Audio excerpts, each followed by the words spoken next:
আজ ৪ঠা আগস্ট মঙ্গলবার। জানিয়ে দেব আজকের বাছাই করা ৪০টি তাজা সংবাদ। খবরের শুরুতেই হেডলাইন্স। জিএ জট কেটে মিলল স্বস্তি। কেএমসির পেনশনভোগীরা কোন নিয়মে পাচ্ছেন বকেয়া টাকা, জানুন বিস্তারিত। বাড়িতে ছড়িয়ে ছিটিয়ে রয়েছে বোমা বন্দুক। ক্যানিংয়ে গ্রেপ্তার তৃণমূলের বুথ সভাপতি। ৮৬ কোটি টাকা আত্মসাতের গুরুতর অভিযোগ। বালি খাদানে ব্যাপক দুর্নীতি। শরণার্থীদের বিক্ষোভ। আল্লাহ আকবর ধ্বনি। স্পেনের সিউটা যেন রণক্ষেত্র, চলল পুলিশের লাঠিও। টুলু মণ্ডলের খাদানের ম্যানেজারের বাড়িতে অভিযান পুলিশের, তবে ডাক্তার দেখাতে আগেই ঘর ছেড়েছেন ইফাজুল। বাড়িতে ঢুকে নাবালিকাকে ধর্ষণ খুনের অভিযোগ। থেতলে দেওয়া হয় মুখ। দেহ শনাক্ত করতে ধন্দে পড়ে পরিবারও। ৬ মাস আগে বিয়ে, শিবের মাথায় জল ঢালতে যাওয়ার কথা ছিল। সোমবার সকালে কি এমন ঘটে গেল? দিনের বেলায় আধারে ঢাকবে ইউরোপ। মহাজাগতিক বিস্ময়ের সাক্ষী হতে উন্মুক্ত আকাশপ্রেমীরা। দুর্নীতির অভিযোগের তদন্তে জোর। ৩ দুদে আইপিএস অফিসার সহ একাধিক আধিকারিকের নিয়োগ। নজর রাখবেন মুখ্যমন্ত্রীও। খারাপ কাজ করতেই পারে না, নাতি জঙ্গি হামিমের দোস্ত শুনে কেঁদে আকুল আদিত্যর দিদিমা। ক্যানিংয়ে আগ্নেয়াস্ত্র, বোমা সহ গ্রেপ্তার তৃণমূল বুথ সভাপতি। উদ্ধার ২ বন্দুক এবং ৪ কার্তুজ। ডিএ জট কেটে মিলল স্বস্তি। কেএমসি এর পেনশনভোগীরা কোন নিয়মে পাচ্ছেন বকেয়া টাকা, জানুন বিস্তারিত। রান্নার গ্যাস নিয়ে চিন্তা শেষ। মাত্র ৪ ঘন্টায় হাতে পেয়ে যাবেন এলপিজি সিলিন্ডার। এবার কেন্দ্রীয় মন্ত্রী নীতিন গডকরির বাড়ির সামনে বিক্ষোভ মিছিল। ব্যারিকেড টপকানোর চেষ্টা, আটক অনেকে। পরপর ৭টা বাইকে ধাক্কা মেরে সোজা পথচারীকে পিষে দিল গাড়ি। ১৭ বছরের নাবালকের বেপরোয়া গাড়ি চালানোর বলি এক, গুরুতর আহত আরও এক। অ্যান্টি করাপশন ব্রাঞ্চকে ঢেলে সাজাচ্ছে রাজ্য। ১৬ জন নতুন অফিসার সহ বড় চমক প্রশাসনিক মহলে। ২৩৩ টাকা থেকে লাফিয়ে বাড়ল কর। পঞ্চায়েতের কোষাগার ভরতে নয়া এসওপি জারি। কি জানালো রাজ্য সরকার? তৃণমূলে আরও বড় ভাঙন। বিদ্রোহী শিবিরে যোগ দিতে যোগাযোগ রাখছেন আরও ২ সাংসদ। বিস্ফোরক দাবি পিকের জোটের নেত্রীর। উত্তরবঙ্গে ফের দুর্যোগের ঘনঘটা। চাষে ক্ষতির আশঙ্কা। কি পূর্বাভাস হাওয়া অফিসের? গ্লাসগো কমনওয়েলথ গেমসে ভারতের দুর্দান্ত সাফল্য। ৩৯টি পদক জিতে ইতিহাস গড়ার পর কি বার্তা দিলেন প্রধানমন্ত্রী মোদী?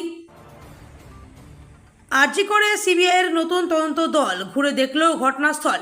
ধর্ষণ খুন মামলায় আগেই বদলেছিল তদন্তকারী অফিসার। অভিষেকের বিদেশ যাত্রার আর্জি হাইকোর্টের ফেরত পাঠালো শীর্ষ আদালত।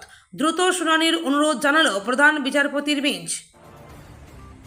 অন্নপূর্ণা যোজনা নিয়ে তোলপাড় ফেলা খবর। জটিলতা মিটছে এই সপ্তাহেই। দুরন্ত তৎপরতা সরকারের। পাকিস্তানকে গড়িয়ে ধামাকাদার জয় ভারতের। এশিয়ান লিজেন্ডস লিগে ২ উইকেটে হার পাকিস্তান প্যান্থার্সের। দাবানল নেভাতে গিয়ে মাঝ আকাশে ২ হেলিকপ্টারের ধাক্কা। নিমেষে ভেঙে পড়ল একটি ভাইরাল ভয়ঙ্কর ভিডিও। আমাদের বাংলাদেশ থেকে মদত করে। বাড়িতে আর কি কি গোপন কথা বলেছিল এই বোরখাওয়ালি? এখনও পাননি অন্নপূর্ণা যোজনার টাকা? যোগাযোগ করতে পারেন এই ফোন নম্বরগুলি বা ইমেল আইডিতে। সরকারি হাসপাতালে ভর্তি রোগীরা মোবাইল ব্যবহার করতে পারবেন না, জানালেন স্বাস্থ্যমন্ত্রী সারদা দত্ত। ৫ আগস্টেই প্রত্যাবর্তনের বার্তা। দেশ ছাড়ার ২ বছর পর প্রথমবার প্রকাশ্যে শেখ হাসিনা। জইশ জঙ্গির নিশানায় মুখ্যমন্ত্রী শুভেন্দু অধিকারী। দীর্ঘ নীরবতা ভেঙে চাঞ্চল্যকর পোস্ট বহিষ্কৃত পার্থ চট্টোপাধ্যায়ের। এতক্ষণ শুনছিলেন সংবাদ শিরোনাম, এবার শুনবেন বিস্তারিত খবর। রাজ্য সরকারের পক্ষ থেকে কলকাতা পুরসভা এলাকার অবসরপ্রাপ্ত সরকারি কর্মচারীদের দীর্ঘদিনের বকেয়া ডিএ এবং ডিআর দেওয়ার প্রক্রিয়া আনুষ্ঠানিকভাবে শুরু হয়ে গিয়েছে। ইতিমধ্যেই বহু পেনশনভোগীর ব্যাংক অ্যাকাউন্টে সেই বকেয়া টাকা সরাসরি জমা পড়তে শুরু করেছে। এক নজরে দেখে নিন এই বকেয়া অর্থ প্রদান সংক্রান্ত সমস্ত গুরুত্বপূর্ণ তথ্য। কারা এই সুবিধা পাচ্ছেন? কলকাতা পৌরসভা এলাকার বিভিন্ন রাষ্ট্রায়ত্ত এবং অন্যান্য ব্যাংক থেকে পেনশনপ্রাপ্ত অবসরপ্রাপ্ত কর্মচারীদের ব্যাংক অ্যাকাউন্টেই মূলত এই বকেয়া ডিআরের অর্থ জমা পড়েছে বলে প্রশাসনের তরফে জানানো হয়েছে। কত টাকা মিলবে? সিদ্ধান্ত নেওয়া হয়েছে যে প্রথম ধাপে আনুমানিক মোট বকেয়া ডিআরের 50% সরাসরি সংশ্লিষ্ট পেনশনভোগীদের ব্যাংক অ্যাকাউন্টে পাঠিয়ে দেওয়া হবে। তৃণমূলের বুথ সভাপতির বাড়িতে বোমা বন্দুকের ছড়াছড়ি। রবিবার গভীর রাতে তল্লাশি চালিয়ে চক্ষু চড়কগাছ পুলিশের বাড়ি থেকেই ওই তৃণমূল কর্মীকে গ্রেপ্তার করা হয়েছে। ধৃতের নাম আলাউদ্দিন তরফদার। ক্যানিংয়ের দিঘিরপাড় গ্রাম পঞ্চায়েতের অন্তর্গত উত্তর আঙ্গাদবেরিয়া এলাকার বাসিন্দা তিনি। রাজ্যে পালাবদলের পর থেকেই দুর্নীতি, তোলাবাজি, শ্লীলতাহানির সহ একাধিক তৃণমূল নেতা গ্রেপ্তার হচ্ছেন। এবার বাড়িতে আগ্নেয়াস্ত্র, তাজা কার্তুজ, বোমা রাখার অপরাধে গ্রেপ্তার হলেন তৃণমূল নেতা আলাউদ্দিন তরফদার। পুলিশ জানিয়েছে, গোপন সূত্রে খবর পেয়ে গতকাল গভীর রাতে আলাউদ্দিনের বাড়িতে পৌঁছে যায় পুলিশ।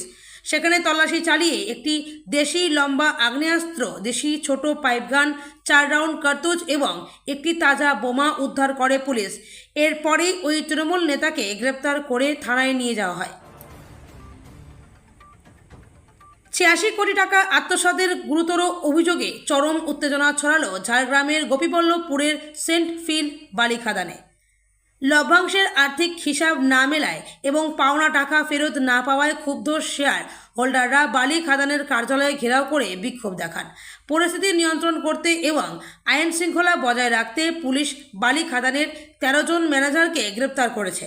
স্থানীয় সূত্রে জানা গিয়েছে, ওই বালি খাদানের প্রায় 300 জন শেয়ার হোল্ডার রয়েছেন। অভিযোগ, 2017 থেকে 2022 সাল পর্যন্ত খাদানের লভ্যাংশ বাবদ আয় হয়েছিল প্রায় 86 কোটি টাকা। কিন্তু খাদানের 17 জন মালিক বারবার দাবি সত্ত্বেও শেয়ার হোল্ডারদের কোনো হিসাব দেননি। অভিযোগের তীর স্থানীয় তৃণমূল ঘনিষ্ঠ কতিপয় প্রভাবশালী বালি কারবারির দিকে। ইতিপূর্বে আর্থিক ও রাজনৈতিক প্রভাবের কারণে কোনো বিচার মেলেনি বলে দাবি প্রতারিতদের। উত্তেজনা বেড়েই চলেছে সিউটায়। ফের পুলিশের সঙ্গে অনুপ্রবেশকারীদের সংঘর্ষের কথা জানা গিয়েছে স্পেনের স্বায়ত্তশাসিত ওই অঞ্চলে। রবিবারের ভিডিও ফুটেজে দেখা গিয়েছে, এক দল শরণার্থী একজন আহত ব্যক্তিকে কম্বলে জড়িয়ে নিয়ে যাচ্ছে। পুলিশই ওই ব্যক্তিকে নিগ্রহ করেছে এই দাবি করে ওই দলটিকে আল্লাহ আকবর ধ্বনি দিতেও দেখা গিয়েছে। পরে স্প্যানিশ ন্যাশনাল পুলিশ অফিসারদের লাঠি সোটা নিয়ে ওই শরণার্থীর দলকে মারধর করে। উত্তর আফ্রিকার উপকূলে অবস্থিত সিউটা স্পেনের এক স্বায়ত্তশাসিত শহর।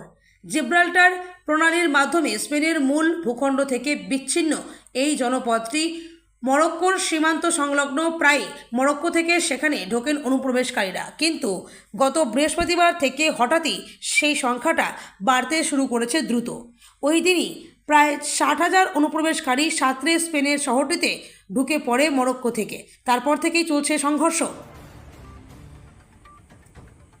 বছর 5 হলো বীরভূমের পাথর ব্যবসায়ী টুলু মণ্ডলের একটি খাদানে ম্যানেজার হিসেবে কাজ করতেন ইফাজুল। স্থানীয়দের দাবি, কিছুদিনের মধ্যেই তার আর্থিক অবস্থার উল্লেখযোগ্য পরিবর্তন হয়। বীরভূমের পাথর ব্যবসায়ী টুলু মণ্ডলের আর এক ঘনিষ্ঠের বাড়িতে অভিযান চালালো পুলিশ। পূর্ব বর্ধমানের মঙ্গলকোটে টুলুর এক সহযোগীর বাড়িতে একাধিক ট্রাঙ্কের তালা ভেঙে তল্লাশি চালায় পুলিশ।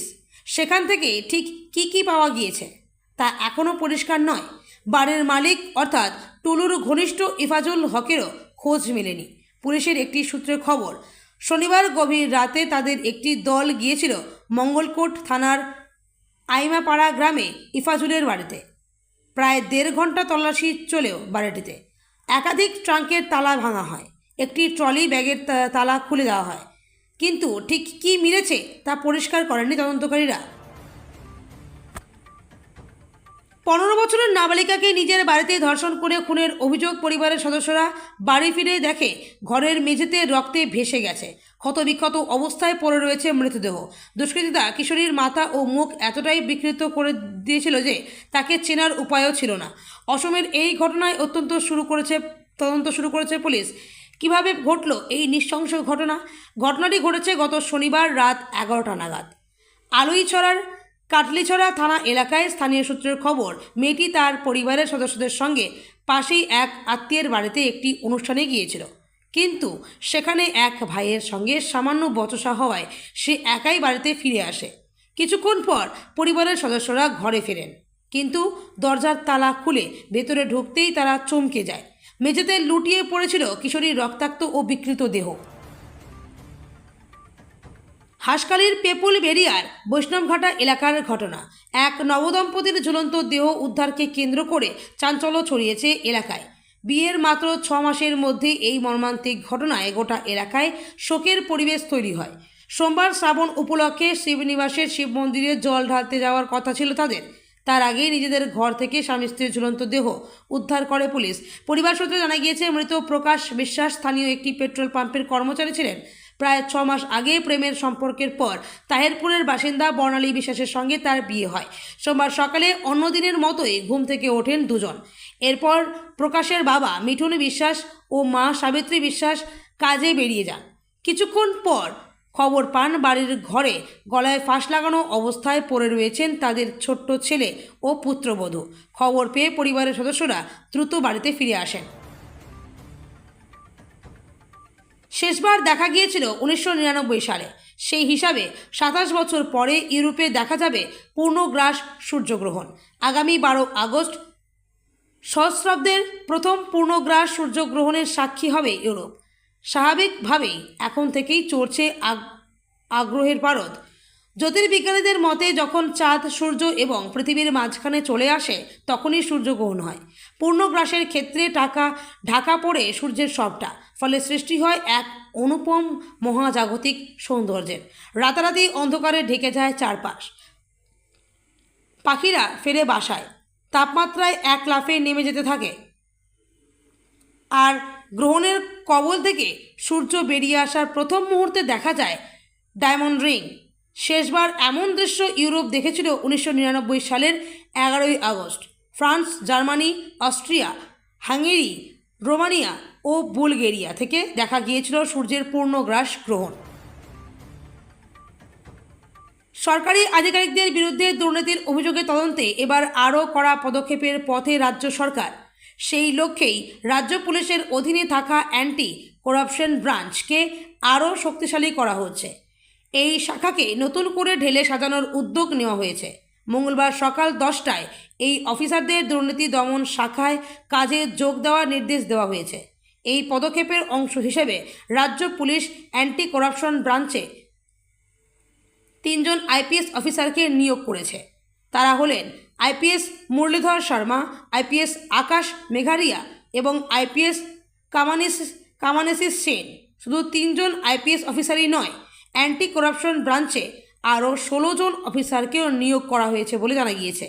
রাজ্যে তৃণমূল কংগ্রেস সরকারের সময় বিভিন্ন দুর্নীতির অভিযোগ সামনে এসেছে।